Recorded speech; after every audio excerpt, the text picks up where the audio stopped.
Cognitive and Sociocultural Theories of Piaget and Vygotsky, presented by Christine Clark, Deborah Holt, and Latoya Terry. Jean Piaget was born in 1896 in Switzerland. As a teen, Piaget experimented with several subjects, including biology, malacology, psychology, and eventually psychoanalysis. His mother battled with mental illness, which is partially what led to Piaget pursuing psychoanalysis with Carl Jung in Zurich in 1918. By 1919, Piaget landed in Paris at the Alfred Binet Institute, where he standardized Sir Bert's reasoning tests. Through interviews with children, Piaget realized that children do not have the same problem-solving ability as adults, and he sought to understand why. In 1921, Piaget became the director of the Rousseau Institute in Geneva. After that, he was the director at the International Bureau of Education, and then taught at many major universities throughout his career, including the University of Geneva and the Sorbonne. Jean Piaget believed children are active thinkers, constantly trying to construct more advanced understandings of the world. Piaget's big question was, how does knowledge grow? Previous theorists surmised that children are less adequate thinkers. But Piaget determined that children did not ask the same type of questions adults asked. They were qualitatively different.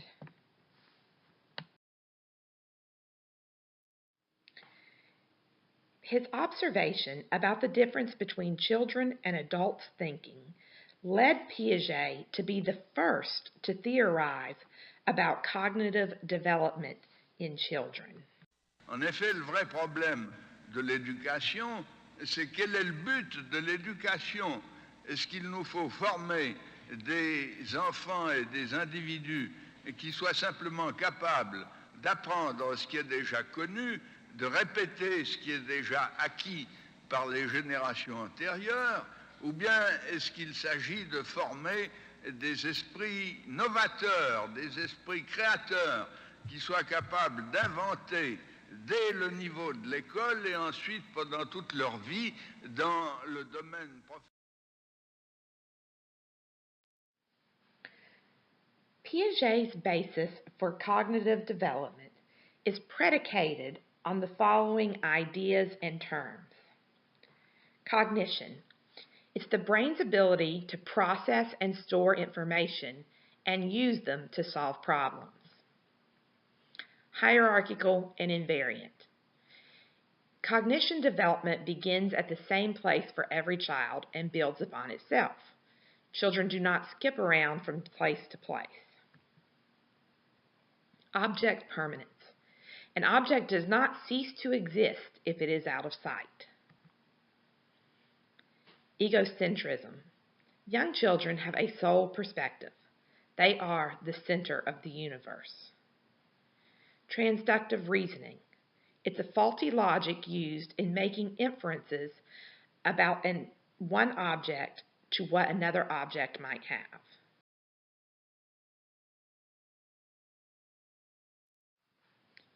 Schemas. Our cognitive framework that helps children understand their environment. Assimilation. Children recognize similarities between objects and are able to classify them by things they already know. Accommodation is a higher level of thinking than assimilation, in which children recognize differences between objects. Conservation is the realization that certain attributes of an object are the same, unless something is added to or taken away from that object. Equilibration is the process of balancing assimilation and accommodation.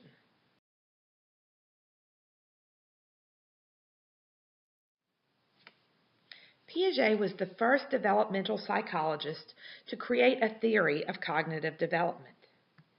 He studied children at the clinic where he worked, and he observed his 3 children develop as they grew older. He surmised that developmental changes in children are qualitatively different. As children of varying ages approach ideas differently.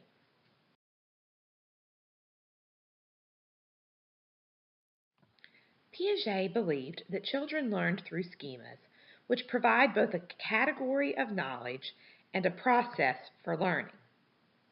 Children rely on past schemas to interpret their current environment. Children use assimilation to process the current environment and relate it to things that they already know about. Accommodation is when children use new information to alter an existing schema, and in this process create a new schema. Equilibration is the dynamic process of balancing assimilation and accommodation. Piaget believed that equilibration is key to ongoing cognitive development.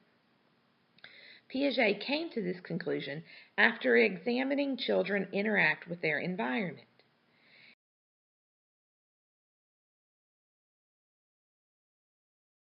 In Piaget's theory of cognitive development, there are 4 stages. The first is the sensorimotor stage, and it progresses from birth until 2 years of age. The second is the preoperational stage for children from 2 to 7 years of age. Third is the concrete operations with 7 to 11-year-olds. And fourth, the formal operation stage for 11 years old and older. In the first stage, the sensorimotor stage, there are 6 substages. The first for children birth through 1 month old are simple reflexes. They're characterized by reflexes such as rooting and sucking.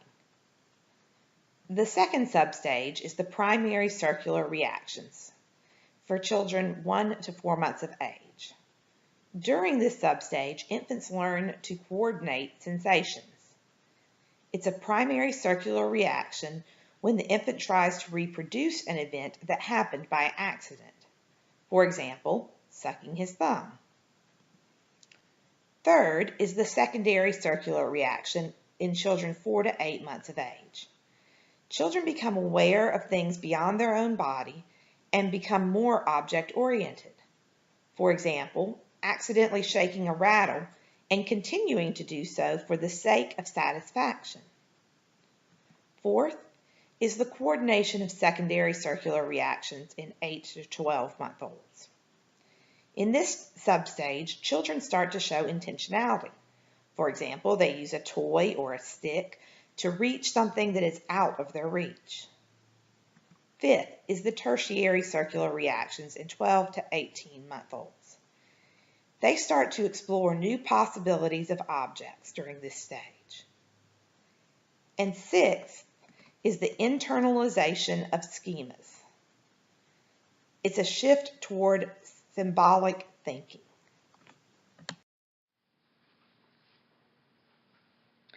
This developmental period is very egocentric based, and cognitive development occurs as the baby uses sensory input combined with motor activities. An example is a baby lying on its back under an interactive mobile. The baby kicks its legs and grabs at items dangling down from the top. The baby laughs, kicks, and grabs for more as they cause the floor mat to rattle, sway, and make noise, which gives them joy.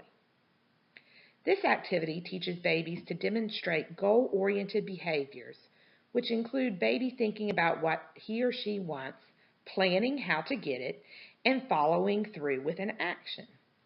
The activity also teaches a baby how to focus on an object.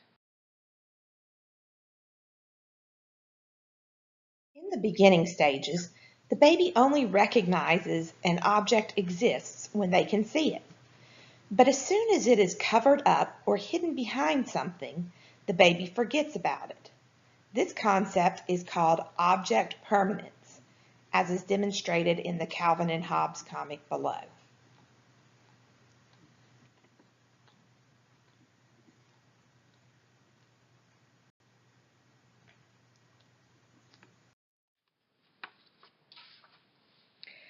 At age 3 to 4 months, peekaboo is a relevant and fun activity.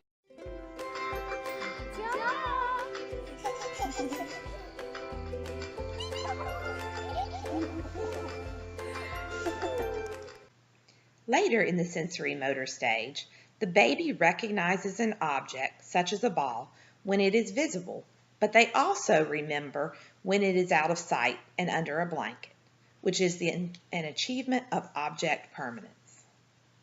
At 9 months of age, children begin to express stranger anxiety by refusing to go to unfamiliar people. Separation anxiety also emerges as they recall the anxiety of previous separations and act out in anticipation of it happening again. Stage 2 is the preoperational stage. A child transitions out of the sensorimotor stage and enters into the preoperational stage at 2 years of age and remains there until they turn 7 years old. During this time, children begin to develop the use of symbols, develop language, memory, and imagination. These 5 years are broken down into 2 substages.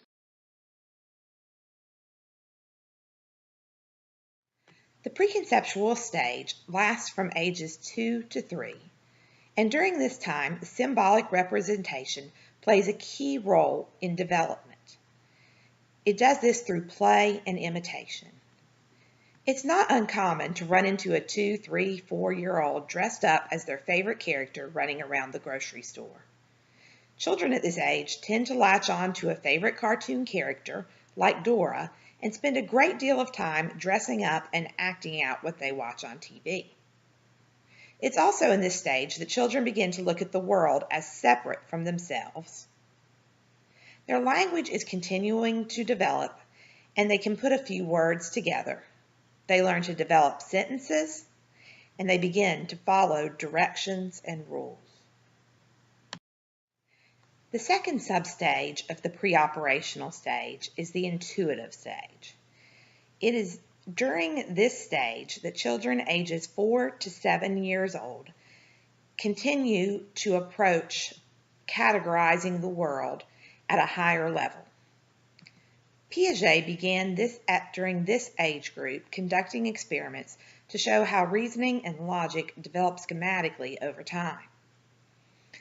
Piaget's experiments demonstrate that children at this stage are not yet able to understand the conservation of constancy. Can you look at these 2 glasses? Do you think that they have the same amount of juice? You think they have the same? Okay. Now we're going to pour this juice into this glass.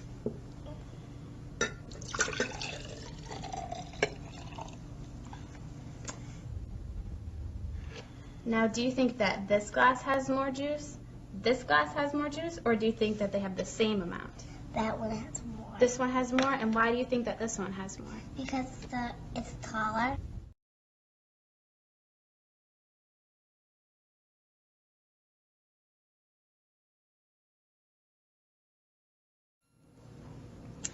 Okay, you ready? Yeah. Okay. Does this row have more quarters? Does this row have more quarters, or do they have the same? 1, 2, 3. Wait. 1, 2, 3, 4, 5. 1, 2, 3, 4, 5. They're both the same. They're the same? 5, 5. Okay.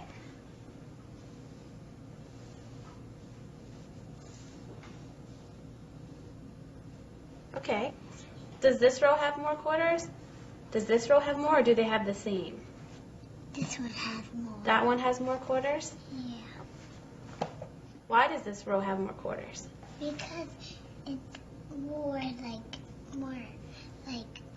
far away. It's more far away? Yeah, it's more far away than that. Looks bigger.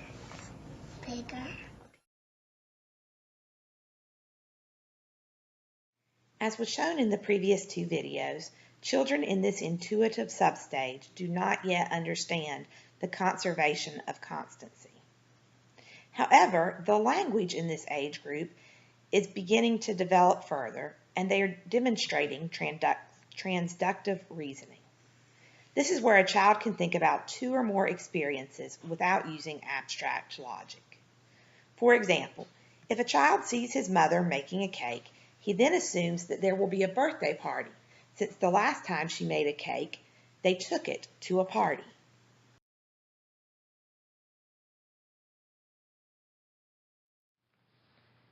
The third stage is the concrete operation stage, in which children from 7 to 11 years of age find themselves. During this stage, they begin to develop and demonstrate logic, and they recognize that symbols represent objects. They also are able to understand the concept of conservation. In the previous video we watched, a study like Piaget performed was shown in which the same amount of liquid was poured into a different vessel and thus looked different. Children in the preoperational stage only recognize, based on spatial visual logic, that it is different. However, children in this stage are able to use their logic to understand that the amount of liquid is the same, despite being in a different shaped vessel.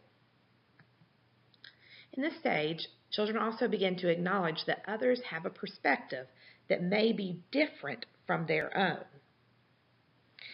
And they also come to know that what they think others think of them may not necessarily reflect reality.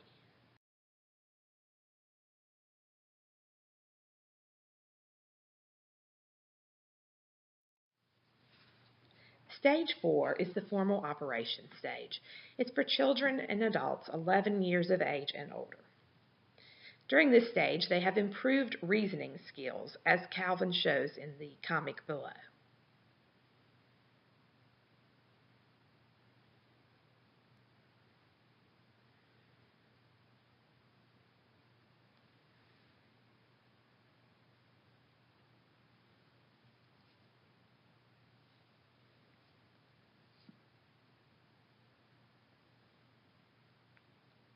Perhaps his logic is still a bit faulty, but he does have good reasoning skills and that he wants to know if what he's doing is preparing him for the future. Children and adolescents in this stage also begin to develop abstract thinking. As they develop their abstract thinking and begin to think about less concrete ideas, they can improve their skills by participating in logic games like the one seen on your screen, or even Sudoku puzzles. This way they begin to reinforce their ability to think past the here and now. As children and adolescents develop the abstract thinking skills, they also begin to develop problem-solving skills that go beyond what they can see now so that they can see what is hypothetically possible. Dynamically, they are also able to analyze this vision through a cost-benefit analysis. This formal operation stage includes metacognition, which is the ability to think about and ponder their own thoughts within the problem-solving process. Gaining this metacognition is an evolving process that takes more effort at the beginning of the formal operation stage and does not rely alone on brain development. Adolescence is also the time during which social and moral cognition advance rapidly. Therefore, children develop a sense of identity and are also able to weigh the social and cultural considerations of what they're doing in conjunction with universal moral values. Now we move on to Vygotsky. Lev Vygotsky was born in Russia in 1896 to a middle-class family. He graduated with a law degree from the University of Moscow in 1917 and taught secondary school after graduation. Vygotsky completed a research project from the Institute of Psychology in 1925 and wrote 6 books about psychology. He eventually pursued a full-time career in psychology as he wanted to pursue both of his passions, which were teaching and understanding how people learn.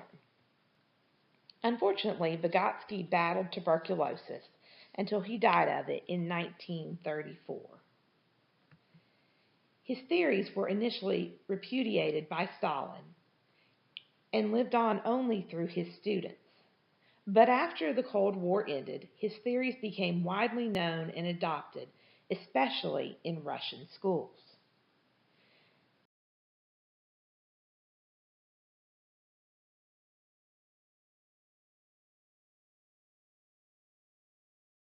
Vygotsky's big question is, how do cognitive and language development relate to learning? He studied contemporary theorists like Jean Piaget, Marie Montessori, and Sigmund Freud. Vygotsky wanted to understand how children can perform tasks beyond their own developmental level.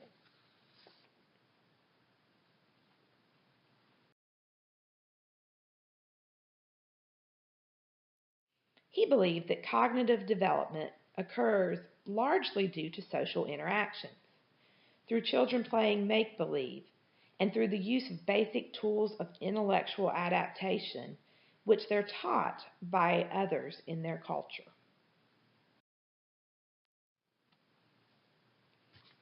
Vygotsky is considered to be the founder of the sociocultural developmental theory.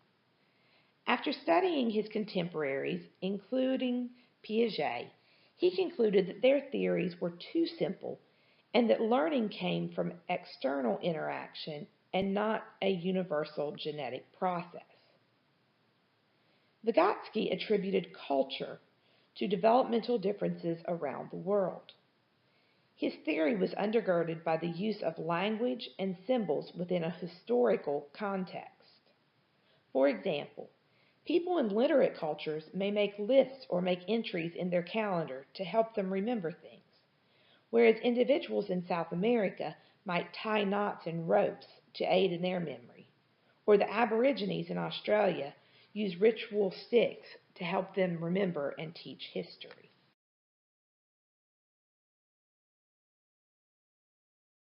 Unfortunately, Vygotsky's theory was never completed due to his early and untimely death. Learning and development are interrelated from the child's very first day of life, according to Lev Vygotsky. To understand Vygotsky's theory, there are some terms and ideas that we need to understand. The first is construction of knowledge, which is the interaction between children that contributes to the way they learn about things. The second is executive functioning. This means that preschool-age children are able to apply cognitive control. Third is the more knowledgeable other, or MKO. This is a teacher, a friend, a computer, a peer, or other person that can offer assistance in learning.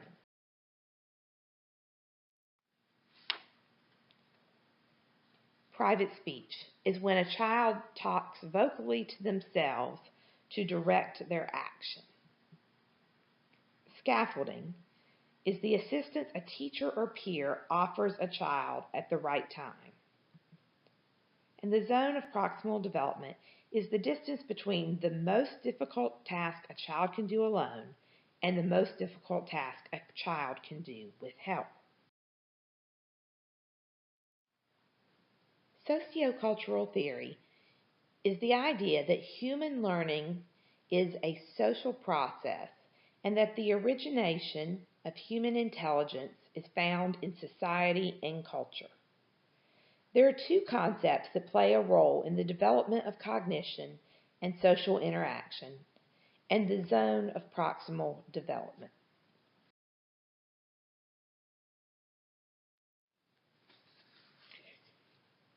Social interaction plays a fundamental role in the development of cognition. Vygotsky says, every function in the child's cultural development appears twice, first on the social level and later on the individual level. First between people, interpsychological, and then inside the child, intrapsychological. This applies equally to voluntary attention, to logical memory, and to the formation of concepts.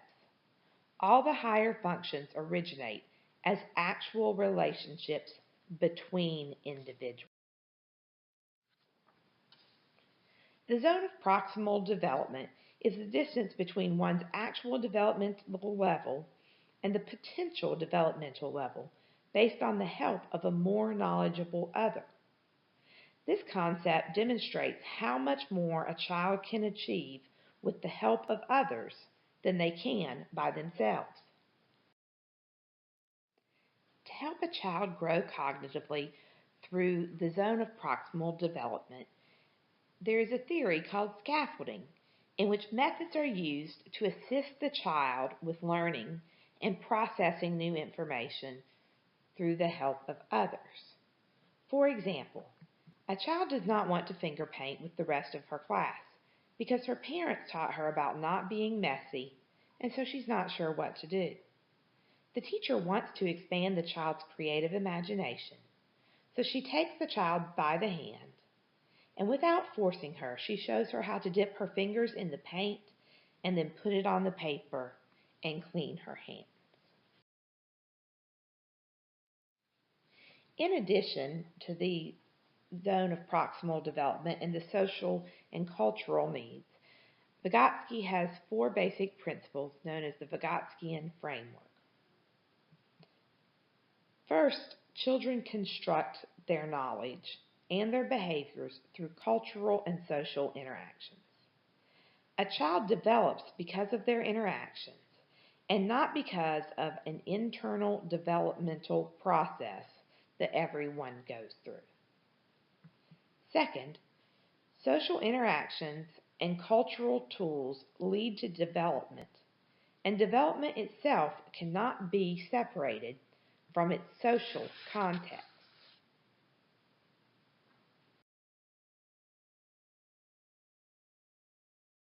Third, learning can lead development through teaching and utilizing the zone of proximal development. Children learn more in conjunction with adults and/or more knowledgeable peers than relying on their own problem-solving abilities. Fourth, language plays a central role for 2 main reasons. Language provides a means of communication to share knowledge and to collaborate. Vygotsky defined 3 types of speech: social speech, to communicate from the age of 2, self-directed private speech, which starts at the age of 3, and silent inner speech, which develops around 7 years of age. Silent inner speech is used for thinking and not communicating.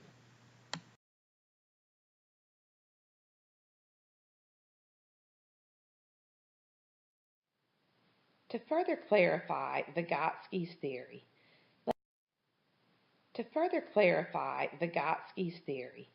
let's take a look at what sociocultural theory is and what it isn't. It is a group of theorists that talk about cognitive development with strong social and cultural perspectives. Vygotsky's theory demonstrates the interdependence of social and individual processes, and it's a theory that highlights the importance of language in mental development and of mental development in language. What it is not is a complete cognitive theory. It is not backed extensively by Vygotsky's own research or his experiments, as he died before he could complete the theory and do the research to validate his ideas. Within this theory, there are several domains of development which Vygotsky addresses. The first is the social. Social interactions are the foundation of this theory. Children develop knowledge through play with peers and guidance from adults, older children, and peers around them. The second domain of development that's addressed is language.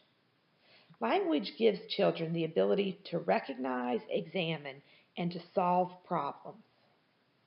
It also increases through use in continuing social interactions.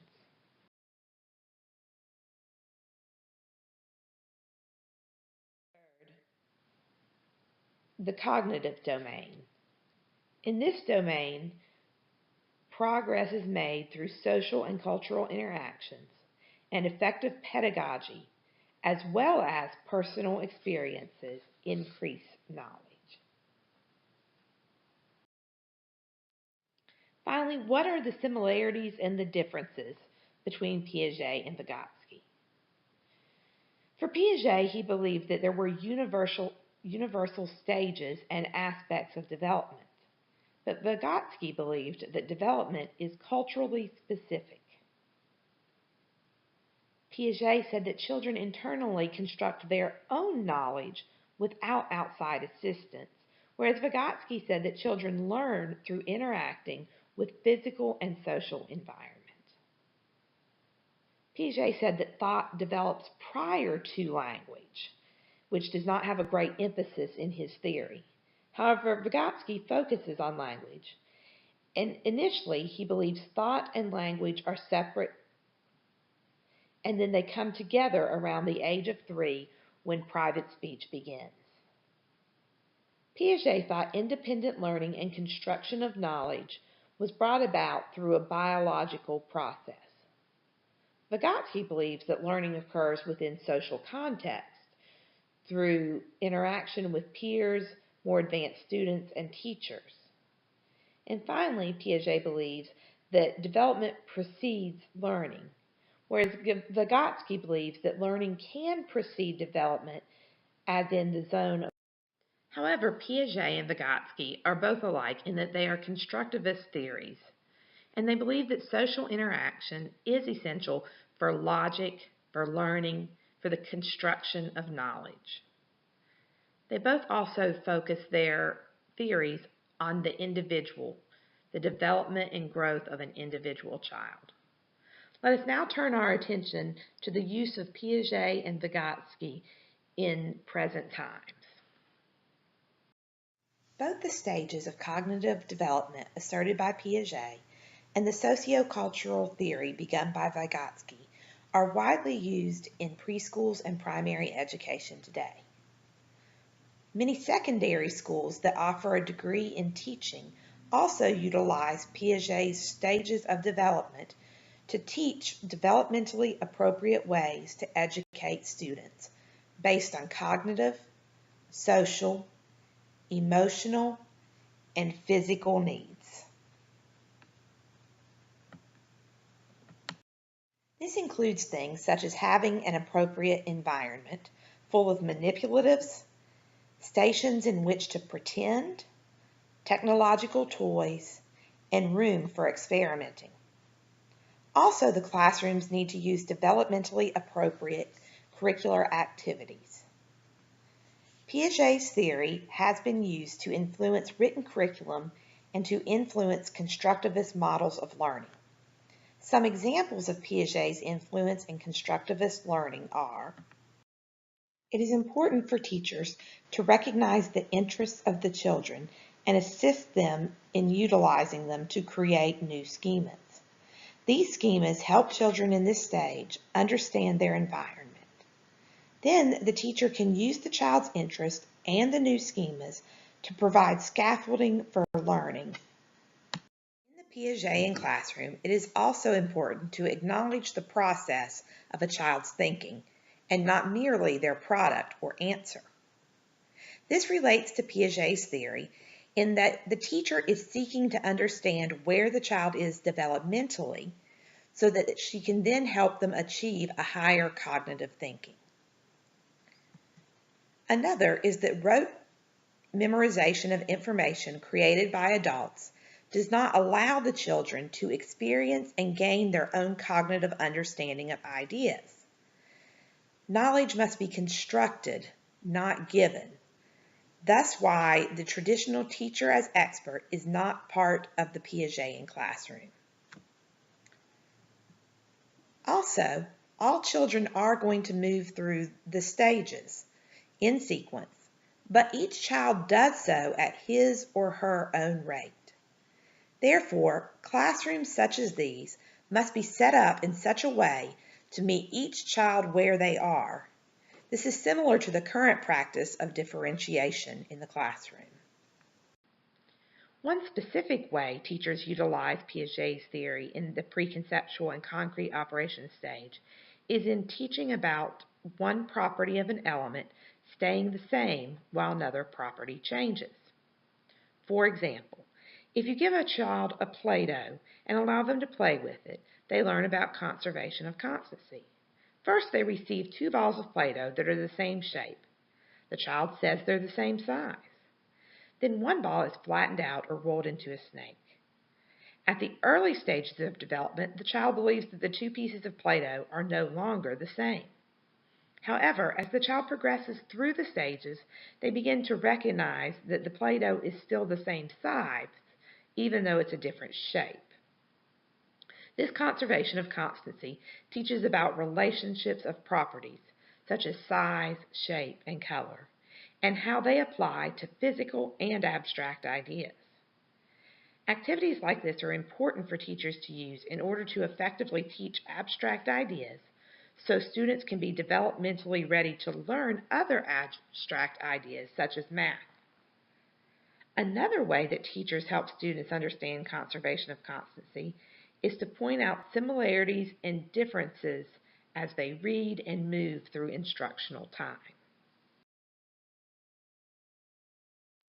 Another way Piaget's theory is utilized in the classroom is that once in the concrete operational stage, children can increase their mental construction through classroom activities that require them to participate in whole activities instead of isolated skills. These whole activities help them to construct new schemas. An example might include running a class store and taking turns with each of the jobs, or working on a class newspaper with writing, editing, advertising, and layout.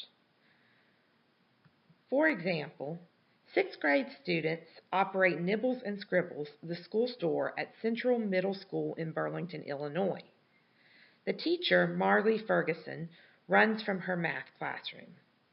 I was looking for a project that would integrate multiple curriculum areas with real-world context.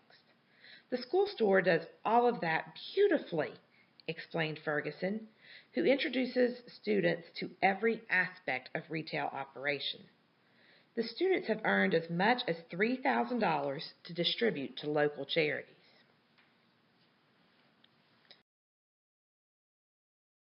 Let's take a look now at how Vygotsky's theories are used in the classroom.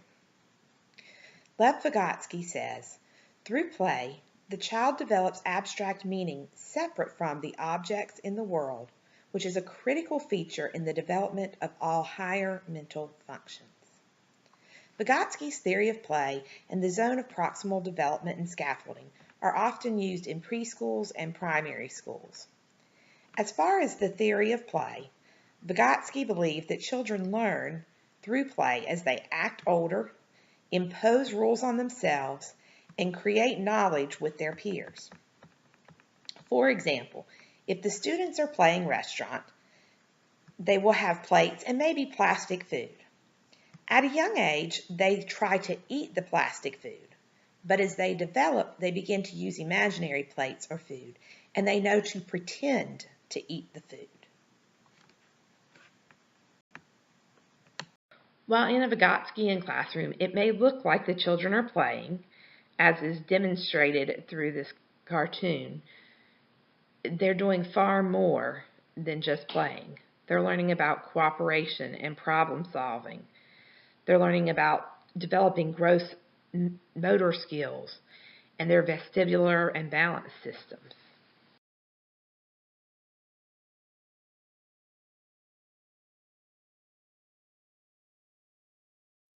Vygotsky believes it is this type of constructionist play that leads to the zone of proximal development.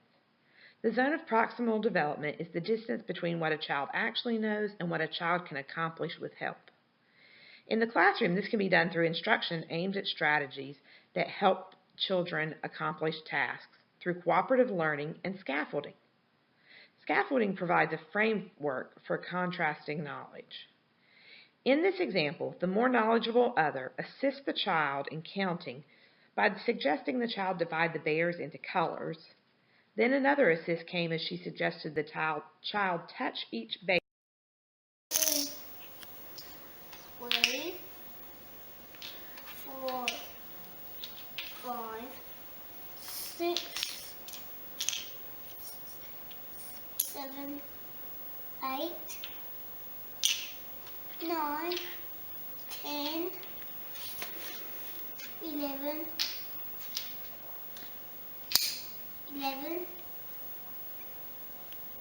16. Very good. This time, why don't you line all the red ones up as you count them? So take them out and line them up in a line. 1, Good boy. 2, 3, Yep. 4. Oh, hang on. Is that one red? No. Oh, it's blue. We should get all the red ones together first and then you can count them all. That's it.